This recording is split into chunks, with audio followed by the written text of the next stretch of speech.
2026년 7월 19일 월드컵 결승전 하프타임. 무대 위에 7명이 함께 서 있었습니다. RM, 진, 슈가, 제이홉, 지민, 뷔, 정국. 방탄소년단이었습니다. 축구의 하프타임은 원칙적으로 15분입니다. 국제축구평의회 규칙은 15분을 넘기지 않는다고 적고 변경에는 심판의 허가가 필요하다고 정합니다. 그런데 이날 후반전은 약 27분 뒤에 시작됐습니다. 통상적인 하프타임보다 약 12분 길었습니다. 그 시간을 채운 것은 월드컵 결승 역사상 처음 마련된 공식 하프타임 쇼였습니다. 미국 뉴저지의 뉴욕 뉴저지 스타디움. 96년 동안 아무도 서지 않았던 잔디 위로 그날은 무대가 올라왔습니다. 이 장면은 어느 날 갑자기 만들어진 것이 아닙니다. 시작은 2022년 가을 날짜를 확정하지 못한 채 적어둔 한 문장이었습니다. 월드컵은 1930년 첫 대회부터 2022년 카타르 대회까지 22번 열렸습니다. 개막식과 폐막식 공연은 있었지만 결승전 하프타임 쇼는 없었습니다. 2026년 5월 14일 FIFA와 글로벌 시티즌은 마돈나, 샤키라, 방탄소년단이 첫 결승 하프타임 쇼의 공동 헤드라이너가 된다고 발표했습니다. 제작은 글로벌 시티즌, 큐레이션은 콜드플레이의 크리스 마틴이 맡았습니다. 7월 8일에는 저스틴 비버의 합류가 공식 발표됐습니다. 이 무대는 어느 한 팀의 단독 공연이 아니라 여러 아티스트가 함께 만드는 약 11분의 쇼로 기획됐습니다. 그 발표를 방탄소년단의 시간표 위에 올려놓으면 전혀 다른 이야기가 보입니다. 2022년 10월 15일 부산 아시아드주 경기장. 7멤버는 2030 부산 세계박람회 유치를 지원하는 무료 콘서트를 열었습니다. 이틀 뒤인 10월 17일 빅히트 뮤직은 위버스의 변격 이행 계획을 공지했습니다. 부산 콘서트가 마무리된 지금이 알리기에 적절한 시기라고 판단했다는 설명과 함께 멤버들이 순차적으로 변격을 이행한다고 밝혔습니다. 공지에는 진이 입영 연기 취소를 신청할 예정이라는 내용도 있었습니다. 2020년 변격법 개정으로 가능해진 것은 면제가 아니라 입영 연기였습니다. 그리고 공지의 마지막에는 조심스러운 문장이 적혀 있었습니다. 당사와 멤버들은 대략 2025년에는 방탄소년단 완전체 활동의 재개를 희망하고 있습니다만 현 시점의 정확한 시기를 특정하기 어려운 점 양해 부탁드립니다. 희망은 있었지만 날짜는 없었습니다. 그래서 그 뒤의 이야기는 약속보다 기록에 가깝습니다. 진은 2022년 12월 13일 입대해 2024년 6월 12일 전역했습니다. 제이홉은 2023년 4월 18일 입대해 2024년 10월 17일 전역했습니다. 슈가는 2023년 9월 22일부터 사회복무요원으로 복무했고 공식 소집 해제일은 2025년 6월 21일이었습니다. RM과 B는 2023년 12월 11일 입대해 2025년 6월 10일 전역했습니다. 지민과 정국은 2023년 12월 12일 입대해 2025년 6월 11일 전역했습니다. 6멤버는 육군에서 복무했고 슈가는 사회복무요원으로 변격 의무를 이행했습니다. 그 사이에도 7멤버는 각자의 이름으로 음악 활동을 이어갔습니다.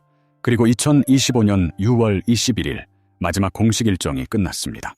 2022년 10월 17일부터 2025년 6월 21일까지 978일.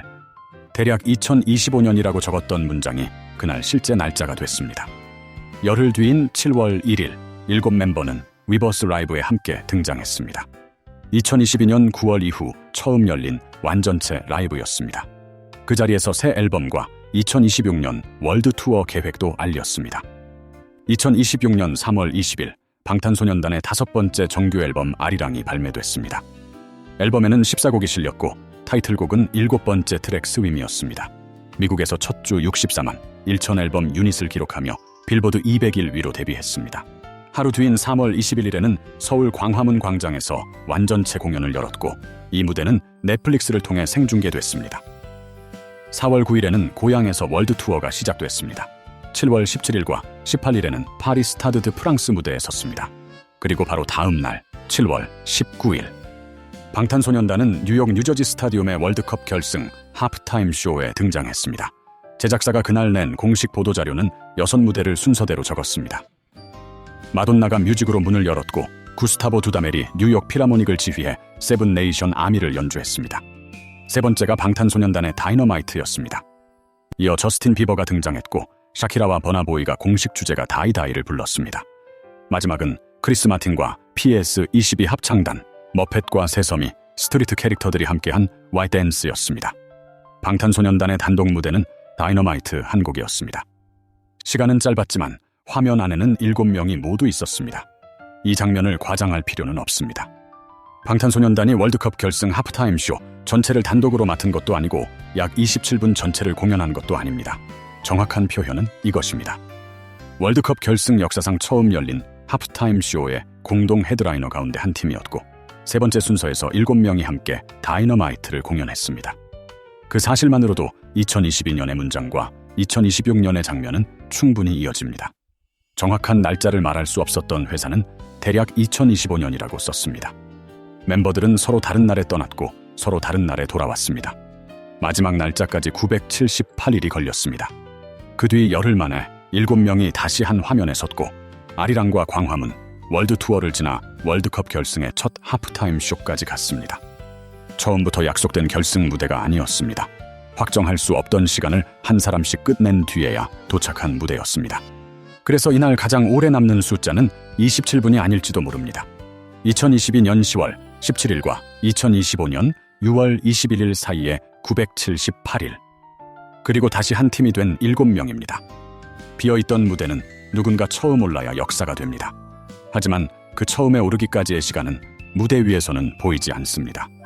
그 보이지 않던 시간을 날짜로 따라가 보니 마지막에 남은 것은 거대한 기록보다 7사람이 같은 자리에 돌아왔다는 한 장면이었습니다.